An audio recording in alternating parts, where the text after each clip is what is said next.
అనంత కరుణామయుడు అపార కృపాశీలుడైన అల్లాహ్ పేరుతో ప్రారంభిస్తున్నాను. ఖైబర్ యుద్ధ ప్రకటన. అలీ రజీ కళ్ళెర్ర చేసి మర్హబ్ మీద బలంగా ఒకే ఒక వేటు వేశారు. ఆ వేటుకు మర్హబ్ శిరస్త్రాణం తెగి కింద పడిపోయింది. కరవాలం అతని తలను కోసివేస్తూ దవడ దాకా అవి చేరింది. దాంతో మర్హబ్ తుమ్మమొద్దులా ధబేలున నేలకూలాడు. మర్హబ్ రక్తపు మడుగులో పడిపోగానే అతని సోదరుల్లో యాసిర్ అనేవాడు రంగంలోకి దిగాడు. అయితే హజరత్ జుబైర్ రజీ బెబ్బులిలా విజృంభించి ఒకే ఒక రేటుతో అతన్ని శాశ్వతంగా కడతీర్చారు. అప్పుడు దైవ ప్రవక్త సల్లల్లాహు అలైహి వసల్లం ఆయన్ని అభినందిస్తూ, జుబైర్, ప్రతి దైవ ప్రవక్తకు ఒక సహాయకారి ఉంటాడు, నా సహాయకారి నువ్వే అన్నారు. ఆ తర్వాత యూదుల సేనాపతి హారిస్ కూడా కాసేపు పెనుగులాడి ప్రాణాలు కోల్పోయాడు. ఆ వెనువెంటనే ముస్లిం యోధులు కోట తలుపులు బద్దలు కొట్టి లోపలికి జొరబడ్డారు. కానీ ఆ కోటలో ఉన్న యూదులంతా అంతకుముందే అక్కడి నుంచి పారిపోయి మరో కోటలు దూరి దాక్కున్నారు. ముస్లింలు ఆ కోటను కూడా ముట్టడించారు. యుద్ధం మళ్ళీ ఊపందుకుంది. కానీ ముస్లింల దగ్గరున్న ఆహార పదార్థాలు అయిపోయాయి. ఆకలితో నక్కనక్కలాడిపోసాగారు. అంతలో అటుగా కొన్ని గాడిదలు వచ్చాయి. ముస్లింలు వాటిని కోసి వండటానికి ఉపక్రమించారు. ఈ సంగతి దైవప్రవక్త సల్లల్లాహు అలైహి వసల్లంకు తెలిసి, గాడిద నిషిద్ధం, ఆ మాంసం పారవేయండి అని చెప్పారు. ముస్లింలు వెంటనే దాన్ని పారవేశారు. కానీ ఆకలి తీరేదెలా? ఆ తర్వాత అటుగా 2 మేకలు వచ్చాయి. అంతమంది యోధులకు ఆ 2 మేకలు ఏ మూలకు సరిపోతాయి? అయితే దేవుడు అనుగ్రహించాడు. ఆ 2 మేకల మాంసాన్నే అందరూ తృప్తిగా తిన్నారు.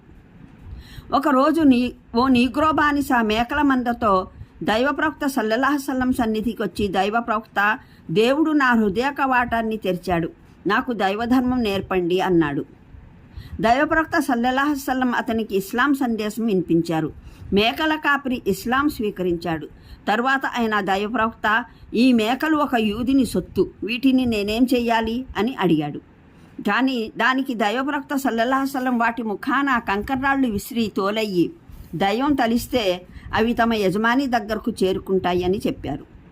నీగ్రో బానిస అలాగే చేసి ముస్లింలతో కలిసి యుద్ధంలో పాల్గొన్నాడు. అయితే అతను యుద్ధంలో గాయపడి అమరగతుడయ్యాడు. ముస్లింలు నీగ్రో బానిస భౌతిక కాయాన్ని దైవప్రవక్త సల్లల్లాహు అలైహి వసల్లం సన్నిధికి తెచ్చి, ఇతను యుద్ధంలో చనిపోయాడు, కానీ ఇస్లాం స్వీకరించాక ఒక్కసారి కూడా దేవునికి సాష్టాంగపడలేదు, అలాంటి మనిషి ముస్లిం ఎలా అవుతాడు అని అడిగారు. ఇతను దైవ మార్గంలో ప్రాణాలర్పించిన అమరగతుడు. అసలు సంగతి మీకేం తెలుసు? అతనిప్పుడు స్వర్గంలో ఉన్నాడు. ఇతని చుట్టూ స్వర్గకన్యలు మూగి ఉన్నారు అని చెప్పారు దైవప్రవక్త సల్లల్లాహు అలైహి వసల్లం. ముస్లిం యోధులు ఆకలితో బాధపడుతూనే తమ శక్తినంతటిని కూడా తీసుకుని శత్రువులతో పోరాడుతున్నారు. కాసేపటికి ఆహార ధాన్యాలున్న శత్రుకోట కూడా ముస్లింల కైవసం అయ్యింది. దాంట్లో ముస్లింలు తనివితీరా తిని శక్తి కొద్దీ పుంజుకున్నారు. ఈసారి యుద్ధం మరో మలుపు తిరిగింది. యూదులు ముస్లింల ధాటికి నిలవలేకపోతున్నారు. ముస్లింలు నీటి సరఫరా నిలిపివేశారు. దాంతో యూదులు గత్యంతరం లేక కాళ్లబేరానికి వచ్చారు. కనానా నాయకత్వాన్న ప్రతినిధి వర్గం సంధి కోసం దైవప్రవక్త సల్లల్లాహు అలైహి వసల్లం సన్నిధికి వచ్చింది. సంప్రదింపుల తర్వాత ఈ షరతులపై ఒప్పందం కుదిరింది. 1 యూద సైనికుల ప్రాణాలకు రక్షణ ఉంటుంది. 2 వారి భార్యాపిల్లల్ని విడిచిపెట్టడం జరుగుతుంది. 3 యూదులు తమ స్థిరచరాస్తుల్ని ముస్లింలకు అప్పగిస్తారు. 4 యూదులు తమ సేద్య భూములకు ముస్లింలకు అప్పగించిన తర్వాత వారు ఆ భూములలో వ్యవసాయం చేస్తూ పండిన పంటలో అర్ధభాగం తీసుకుంటారు. ఈ యుద్ధంలో 93 మంది యూదులు చనిపోయారు. ముస్లిం యోధుల్లో 15 మంది పోయారు. 15 మంది మాత్రమే అమరగతులయ్యారు. అదీగాక వారికి పెద్ద ఎత్తున సమరసొత్తు లభించింది. అనేక మంది ఖైదీలు కూడా పట్టుబడ్డారు. ఈ ఖైదీలలో యూద నాయకుడు హుయ్యి బిన్ అఖ్తబ్ కూతురు సఫియా కూడా ఉంది. సమరసొత్తులో తౌరాత్ ప్రతులు కూడా అనేకం లభించాయి. కొందరు యూదులు దైవప్రవక్త సల్లల్లాహు అలైహి వసల్లం సన్నిధికి వచ్చి తౌరాత్ ప్రతుల్ని తమకు ఇచ్చేయమని విన్నవించుకున్నారు. దైవప్రవక్త సల్లల్లాహు అలైహి వసల్లం వారి విన్నపం మన్నించి మొత్తం తౌరాత్ ప్రతుల్ని యూదులకు ఇచ్చేశారు. దైవప్రవక్త సల్లల్లాహు అలైహి వసల్లం సమరసొత్తును ఖైదీలను యోధులకు పంచారు. రాకుమారి సఫియా హజరత్ వహియా రజీ వాటాకు వచ్చింది. అయితే యూదుల్లో సఫియాకు ఉన్న గౌరవం, హోదా, అంతస్తుల దృష్ట్యా ఆమెను దైవప్రవక్త సల్లల్లాహు అలైహి వసల్లం వహియా రజీ నుండి కొని స్వేచ్ఛ ప్రసాదించారు. దాంతో సఫియా ప్రభావితురాలై ఇస్లాం స్వీకరించింది.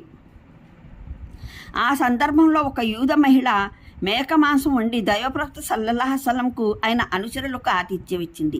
ఈమె మల్లయోధుడు మర్హబ్ చెల్లెలు.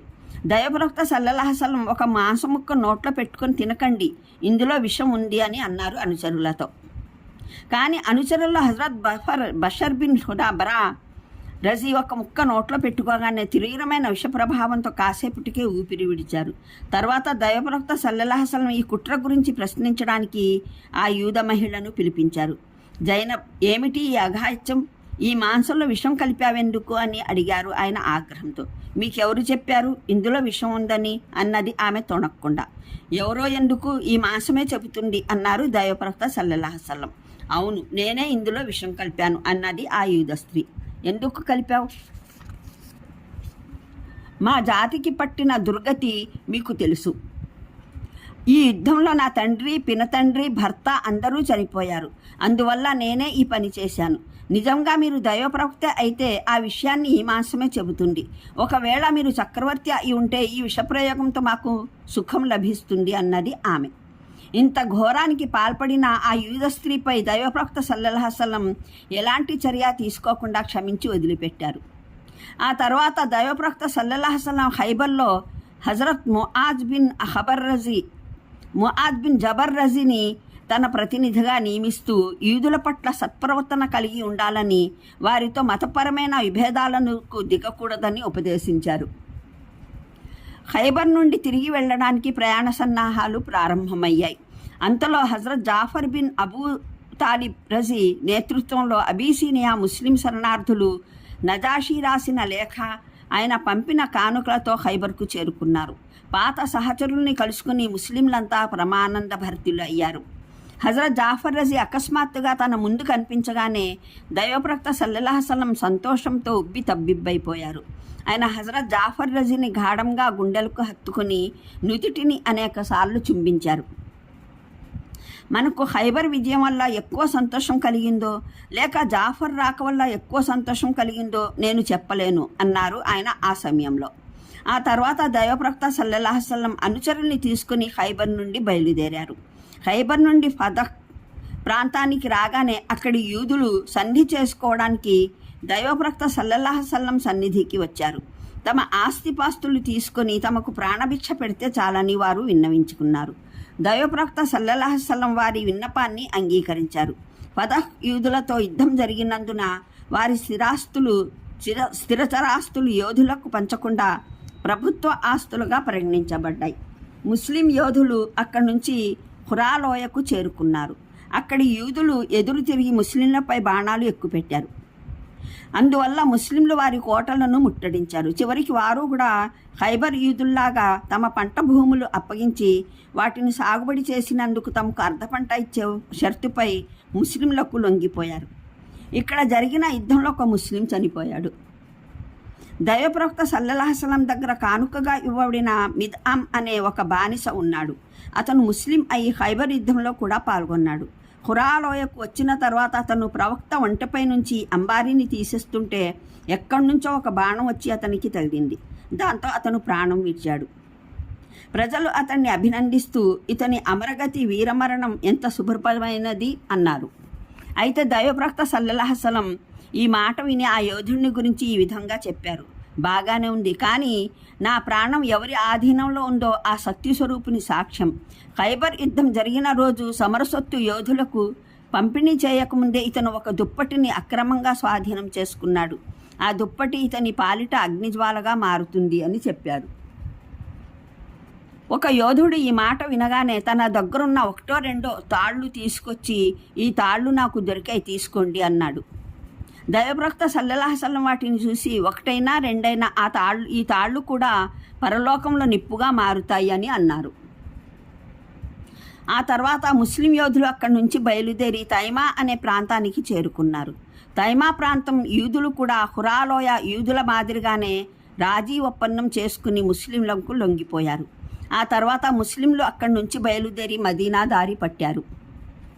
దారిలో ఒక చోట ప్రయాణ బడలిక వల్ల విడిది చేసి విశ్రాంతి తీసుకున్నారు.